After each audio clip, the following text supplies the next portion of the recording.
অনেকে বলেন রিজিকের সমস্যা। রিজিকের সমস্যা দূর হওয়ার অন্যতম একটা আমল হচ্ছে সূরা ওয়াকিয়ার তেলাওয়াত।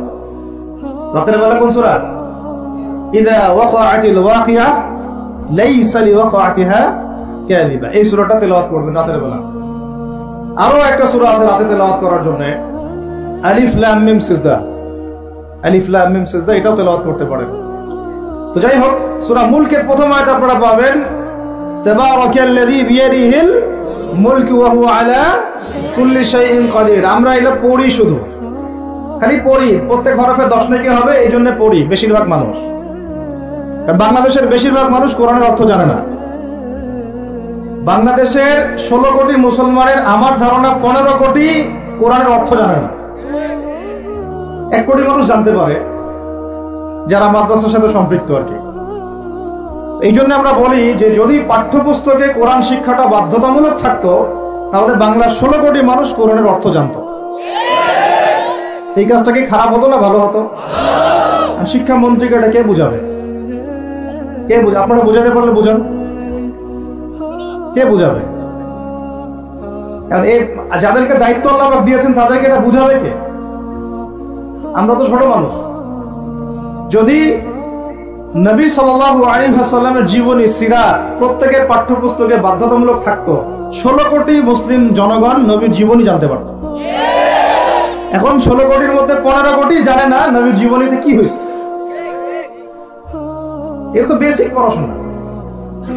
যদি আমরা একটা ভাইরাসকে ভয় করে মসজিদ একেবারে বন্ধ করে ফেলতে পারি, মাস্ক পরাইতে পারি সবাইকে, সোশ্যাল ডিস্টেন্স 10 হাত দূরে দূরে দাঁড়াও, হ্যাঁ, নবীর জামানাতেও অনেক সমস্যা হয়েছে, কিন্তু এরকম করে ডিস্টেন্সে দাঁড়ানো হয় না।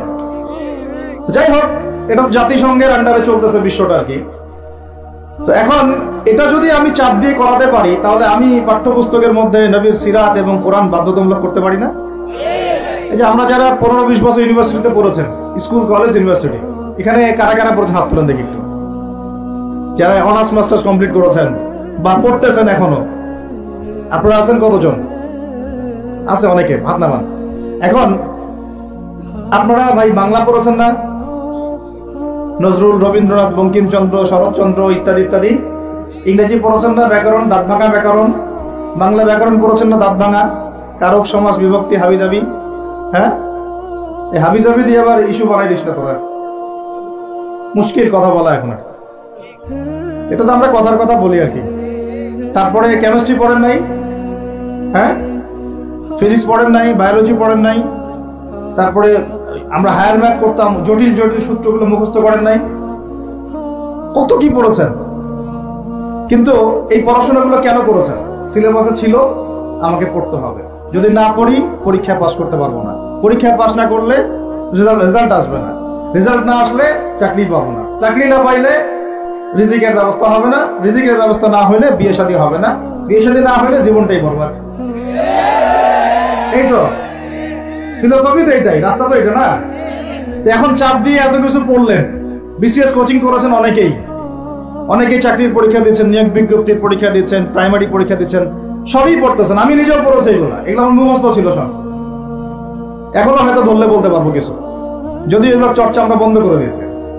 আর কথা হচ্ছে, একটা রিজিকের সোর্সের জন্য আমি যে 15 বছর এই পড়াশোনাগুলো করলাম, যদি আমার সিলেবাসের মধ্যে কোরআন থাকতো, হাদিস থাকতো, নবীর সিরাত থাকতো, তারপরে ধরেন সাহাবীদের জীবনী থাকতো, ইসলামের ইতিহাস থাকতো, বেসিক ফিকহ আকীদা থাকতো, আমি কি বাধ্য ছিলাম না এগুলো পড়ে পরীক্ষা দেওয়ার জন্য? তখন আমাদের এই জেনারেশনের ইসলামিক শিক্ষায় উন্নতি হইতো না? সবকিছু দাওয়াত দিয়ে হয় না, অনেক কিছু উপরের লেভেল থেকে চালু করতে হয়, তাহলে জনগণ সেটা মেনে নিতে বাধ্য থাকে। এই রমজান মাসে দেখবেন বাজারে অনেক সিন্ডিকেট হবে, আপনি এগুলো মিষ্টি মিষ্টি কথা বলে এগুলো বন্ধ করতে পারবেন না। যখন এরকম দুর্নীতিগুলো হবে বাজারে, মার্কেটে, ধরবেন, মোবাইল কোড বসাবেন, 6 মাসের জন্য ঢুকাবেন, পারলে একটা করে আঙ্গুল দিবেন গাইটা, তারপর দেখবেন সব সিধা হয়ে গেছে। সবকিছু দাওয়াত দিয়ে আর ওয়াজ করে হয় না, একটা সিস্টেম থাকে। আমি বলি কি, একটা বিষয় বুঝেন, একটা জিনিস হচ্ছে, একটা বিষয় হচ্ছে প্রাকৃতিক ভাবে উৎপন্ন হচ্ছে কিছু জিনিস, আর আপনি একটা ফ্যাক্টরি দিয়েছেন, ফ্যাক্টরি থেকে উৎপাদন বাড়বে না কমবে? আপনি হাতে উৎপাদন করতেছেন একটা জিনিস, মনে করেন কাপড়ে পাঞ্জাবি জুব্বা, আর জুব্বার একটা ফ্যাক্টরি দিয়েছেন, উৎপাদন কোথায় বেশি হবে? রাষ্ট্র হচ্ছে সেই ফ্যাক্টরি যেটা সব দিক থেকে উৎপাদন বাড়াতে পারে। আমরা দাওয়াত দিচ্ছি এখন ইন্ডিভিজুয়ালি, ব্যক্তিগতভাবে একে একে মানুষ চেঞ্জ করার দাওয়াত দিচ্ছি আমরা। বুঝতে পারতেছি পার্থক্যটা? যে আয়াত থেকে এদিকে চলে আসছি, তাবারাকাল্লাযী বিয়াদিহিল মুলক, তাবারাকাল্লাযী বরকতময় সেই সত্তা, মহা পবিত্র মহা বরকতময় সেই সত্তা। কোন সত্তা? বিয়াদিহিল মুলক, যার হাতে আছে সার্বভৌমত্ব। মুলক মানে কি? রাজত্ব, ক্ষমতা বা সার্বভৌমত্ব। রাজত্ব, ক্ষমতা বা সার্বভৌমত্ব, তিনটা শব্দ বললাম। ডিকশনারিতে চেক করে দেখেন মূল শব্দের অর্থ কি। আবার বলতেছে তাবারাকাল্লাযী, বরকতময় সেই সত্তা, মানে কে? মহাবিশ্বের একমাত্র স্রষ্টা আল্লাহ রাব্বুল আলামিন। তিনি বরকতময়, বিয়াদিহিল মুলক, যার হাতে কি আছে? রাজত্ব অথবা ক্ষমতা অথবা সার্বভৌমত্ব, বা ইংরেজি দিয়ে বললে আমরা বলি সভরেন্টি। কি বলি? সভরেন্টি। ওয়া হুয়া আলা কুল্লি শাইইন কাদির, এবং আল্লাহ পাক সমস্ত বিষয়ের উপরে কি? কর্তৃত্বশীল, ক্ষমতাবান। এখন এই আয়াতটা মহাবিশ্বের সব গ্রহে প্রযোজ্য হচ্ছে, বাংলাদেশে আর বিশ্বে প্রযোজ্য হচ্ছে না। বোঝাচ্ছি কিভাবে? বলবেন এটা আবার কেমন কথা বলবেন? শুনেন, বোঝাচ্ছি। মহাবিশ্বে 7 আসমান আছে না? এটা তো জানেন 7টা আসমান আছে। তারপরে প্রত্যেক আসমানে অসংখ্য গ্রহ নক্ষত্র আছে, গ্যালাক্সি আছে, ছায়াপথ আছে। তারপরে একটা গ্যালাক্সির মধ্যে অনেকগুলো সৌরজগৎ আছে। ওই একটা গ্যালাক্সির অসংখ্য সৌরজগতের কোনো একটা সৌরজগতের বাসিন্দা হচ্ছে আমরা। ওই সৌরজগতের মধ্যে এই যে আমাদের 10টা 12টা গ্রহ আছে, সেই গ্রহের কোনো একটা গ্রহের কোনো একটা দেশের কোনো একটা কি জেলার কোন একটা শহরের কোন একটা মাঠে বসে আপনি এখন এই বয়ান শুনতেছেন। কথা বুঝতে পারতেছেন? আর পুরো মহাবিশ্ব 7 আসমানে নবী সাল্লাল্লাহু আলাইহি ওয়াসাল্লাম বলছেন, মেরাজের রাতে আমি দেখেছি একটা বিঘত, এতটুকু বিঘত মানে 1 টক্কর জায়গা ফাঁকা নাই যেখানে আল্লাহর কোনো ফেরেশতা দাঁড়িয়ে বসে বা সেজদারত অবস্থায় আল্লাহর ইবাদত করতেছে না। তাহলে পুরো মহাবিশ্বে কার রাজত্ব চলতেছে? এখন এই পৃথিবীর দিকে তাকান, আমরা বললাম তাবারাকাল্লাযী বিয়াদিহিল মুলক, আল্লাহ হচ্ছে সার্বভৌমত্ব, ক্ষমতা কার? আল্লাহ। কিন্তু এখন জমিনের দিকে আপনি তাকান, এই বিশ্বের সার্বভৌমত্ব চলতেছে জাতিসংঘের। কার? এই বিশ্বের রাজনৈতিক মোড়ল জাতিসংঘ। আপনি ইসলামিক বিধানের কথা যতই বলেন তারা মানবে না, মানবে না, সোজা কথা। আপনি যদি বলেন কোরআন এবং হাদিস এবং সর্বশেষ নবী মুহাম্মদ সাল্লাল্লাহু আলাইহি ওয়াসাল্লাম আমাদেরকে এইগুলো দিয়ে গেছেন, আল্লাহ পাক এইগুলো নাজিল করছেন, আসেন এইগুলোর আলোকে বিশ্ব গড়ি, ওরা মানবে না। বরং ওরা আপনার উপর ঘোষণা করবে। কি করবে? আর ঢাকাতে যারা থাকে তারা মোটামুটি ভাবে একটা কিয়ামতের শহরেই থাকে, কারণ এখানে এমন কোনো পাপ নাই যেটা হচ্ছে না, এমন কোনো পাপ নাই। একেবারে প্রতারণা দিয়ে ভর্তি উপর থেকে নিচ পর্যন্ত। এই শহরে প্রথম যে জিনিসটা উঠে গেছে এটা হচ্ছে বিশ্বাস। কি উঠে গেছে? দ্বিতীয় উঠে গেছে আমানতদারিতা। বিশ্বাস উঠে গেছে, এখানে নাই আমানতদারিতা, নাই। কে কার উপর দিয়ে টক্কর দিতে পারে, এটা হচ্ছে আমাদের এজেন্ডা আর কি। একটা রাস্তার যে ভিক্ষুক, এরও মাথায় যে এত শয়তানি বুদ্ধি, আর অন্য সেক্টর নাই বললাম। আপনার কাছে টাকা যাচ্ছে গাড়ির গ্লাসে নক করে, ও কিন্তু পাটা ভালোই আছে, ও ল্যাংড়ানোর অভিনয় করতেছে। কত বুদ্ধি! কেউ আবার ইচ্ছা করে একটা আঙ্গুল বা হাত কাটে নিয়েছে, ইচ্ছা করে কাটছে, সারা জীবন কোনো কাজ করা লাগবে না, এটা করেই খাবে। কেউ আবার ইচ্ছা করে হিজরা হচ্ছে এই শহরে, এটা সারা জীবন কাজ করা লাগবে না, এমনি খাবে। কত বুদ্ধি মানুষের মাথায়, চিন্তা করছেন? যাকে আপনি টাকা দিচ্ছেন 10 টাকা, ওর ফ্ল্যাট আছে, আপনার কিছুই নাই, ওরই জমি আছে, হিজরার সর্দার BMW চালায়, আর আপনি কোন রকম একটা এক্স করলা ম্যানেজ করতে পারেননি এখন পর্যন্ত। প্রতারণা দিয়ে ভর্তি, প্রতারণা, আমানতের খেয়ানত, দুর্নীতি, পদে পদে বাটপারি, আর কি বলবো, মানুষকে ঠকানো, জুলুম করা, সুযোগ পাইলেই সুযোগ নেওয়া, সুযোগ পাইলে একটু সুযোগ নেওয়া। আর বিভিন্ন জায়গায়, স্পেশালি কিছু কিছু বড় বড় জায়গায় এমন কিছু মানুষকে বসায় দেওয়া হয়েছে যাদের মনে হয় ইসলামের নাম শুনলেই ভিতরে মানে তেলে বেগুনে জ্বলে ওঠে একেবারে। ইসলাম শব্দটা শুনলেই গায়ে জ্বালা শুরু হয় একেবারে। তো বেশি দিন নাই ইনশাআল্লাহ, হয় আল্লাহর গজবে এগুলো ধ্বংস হবে, অথবা ইনশাআল্লাহ তাআলা আবাবিল পাখি তো আর আসবে না পাথর ছুটতে। আবাবিল তো পাখির নাম না, আবাবিল মানে তো ঝাঁকে ঝাঁকে, মানে এটা তো ওই আবরাহার বাদশা আবরাহার যুগ না যে আবাবিল আসবে আর পাথর ফেলবে। আসবে? পাথর ফেলার প্রজন্ম তৈরি হবে ইনশাআল্লাহ। মূল সমস্যাই হচ্ছে করাপশন, দুর্নীতি, মূল সমস্যাই। এটা যদি না থাকতো সারা বিশ্বে বাংলাদেশকে টক্কর দেওয়ার মতো কান্ট্রি খুব কমই থাকতো। কে না জানে এগুলা? সবাই জানে, আর আমরা মেনেও নিয়েছি এগুলা ভাই, চুপচাপ মনে মনে মেনে নিয়েছি যে ওইখানে গেলে এত দেওয়া লাগবে, ওইখানে এত না দিলে আমার এটা হবে না, ওইখানে এটা দিতে হবে, ওইখানে এটা করতে হবে, আমরা মেনেও নিয়েছি মাশাআল্লাহ। আর যখন জুলুম মানুষ মেনে নেয় তখন আরো বড় জালেমকে আল্লাহ পাক চাপায় দেয়।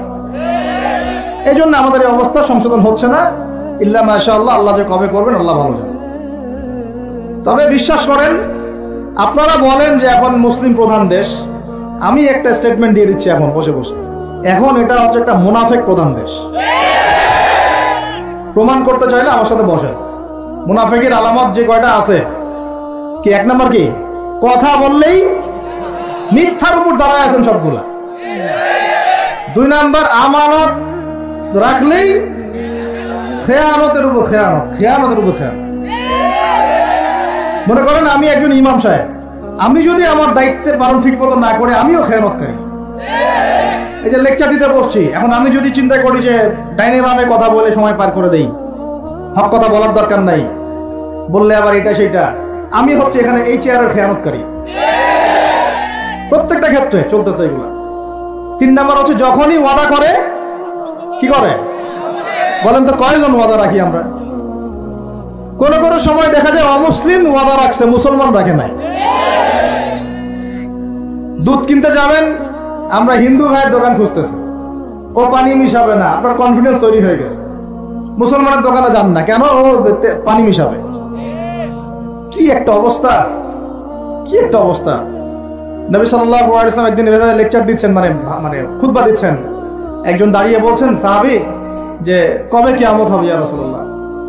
তিনি বলছেন যে যখন দেখবা যে অনুপযুক্ত ব্যক্তির হাতে দায়িত্ব অর্পণ করা হয়েছে, তখন ফান্তাযিরুস সাআ, কিয়ামতের অপেক্ষা করতে থাকো। আমরা এই যুগে বাস করতেছি না? এমন কোনো পাপ নাই এই শহরে হচ্ছে না। মূল পাপ কয়েকটা হচ্ছে। এক নাম্বার হচ্ছে শিরক। কি হচ্ছে? তারপরে হচ্ছে প্রতারণা, তারপর হচ্ছে জুলুম, প্রচুর জুলুম, মানে দুর্বল পাইলেই জুলুম করতে চাচ্ছি আমরা। যদি দেখি ও আমার একটু দুর্বল, আমি জুলুম না করলে পেটের ভাত হজম হচ্ছে না। জুলুম করার আগে আমরা ক্রেডিট মনে করি যে আমি জিতে গেলাম। আরে ভাই, কাল কিয়ামতের মাঠে কি হবে আপনার আমার অবস্থা? কাল কিয়ামতের মাঠে কি হবে অবস্থা? নবী সাল্লাল্লাহু আলাইহি ওয়াসাল্লামের কথা কি মিথ্যা? তিনি বলছেন কিয়ামতের মাঠে বহু মানুষ উঠবে উহুদ পাহাড়ের সমান নেকি নিয়ে। একেবারে উহুদ পাহাড় দেখছেন আপনারা? কেউ অনলাইনে দেখে নেন, বিশাল পাহাড়। জানাজার নামাজে শরীক হইলে 1 কেরাত নেকি হয়। 1 কেরাত মানে 1 উহুদ পাহাড় সমান। আর মাটি দিয়ে আসলে আরেক কেরাত নেকি হয়, মানে আরেকটা উহুদ পাহাড়ের সমান। উহুদ পাহাড়ের সমান আরো উঁচু উঁচু নামাজের নেকি, যাকাতের নেকি, হজের নেকি, উমরার নেকি নিয়ে উঠবে বহু মানুষ। আমরাই হয়তো বা তারা, আল্লাহ পাক আমাদেরকে মাফ করুন। ওঠার পরে বহু মানুষ সামনে দাঁড়ায় থাকবে। কাউকে গালি দিছে, কাউকে অন্যায়ভাবে মারছে, কাউকে রিমান্ডে নিয়ে একেবারে পেলানি দিছে, নির্দোষ ছিল, কারো নামে মিথ্যা মামলা দিছে, কারো নামে অপবাদ ছড়াইছে। বেচারা ভালো ছিল, সৎ ছিল, অপবাদ ছড়াই দিছে। কারো নামে ধরেন যে কারো গীবত করছে, কারো টাকা নিয়ে টাকা দেয় নাই, হ্যাঁ, কারো জমি আত্মসাৎ করে খাইছে, ভূমিদস্যু ছিল। মানে মানুষের সাথে জড়িত পাপ ছিল। কি ছিল? অন্যের সাথে জড়িত, মানে অন্যের হক নষ্ট করছে অন্যের। এখন আল্লাহ পাক বলবেন যে তোমার এই ঋণ এখন শোধ করো। ওই দিন তো ঋণ শোধ করার কোনো বুদ্ধি আছে? বুদ্ধি নেই। এখন কি পদ্ধতি? ফেরেশতাদেরকে বলা হবে এই ব্যক্তির আমলনামায় যে নেকিগুলো আছে, নামাজের নেকি, রোজার নেকি, হজের নেকি, যাকাতের নেকি, এইগুলা দিয়ে ওদের আমলনামা ভর্তি করো যারা পাওনাদার দ্বারায় আছে।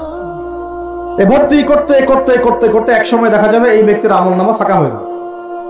তখন কি হবে? ফেরেশতাদেরকে বলা হবে ওই যে যারা ভুক্তভোগী ওদের আমলনামা থেকে গোনাহ নিয়ে এই ব্যক্তির আমলনামায় ঢাল। নাউযুবিল্লাহ। এরপরে ওই ব্যক্তিগুলো দেখা যাবে জান্নাতে চলে গেছে, মাজলুম ছিল পৃথিবীতে, ওই দিন সফল হয়ে গেছে, জান্নাতে চলে গেছে। এবারটা দুনিয়া জালেম ছিল, এই জাহান্নামে চলে গেছে। নাউজুবিল্লাহ। আল্লাহ পাক আমাদেরকে এরকম মানুষের হক নষ্ট করা থেকে হেফাজত করে না।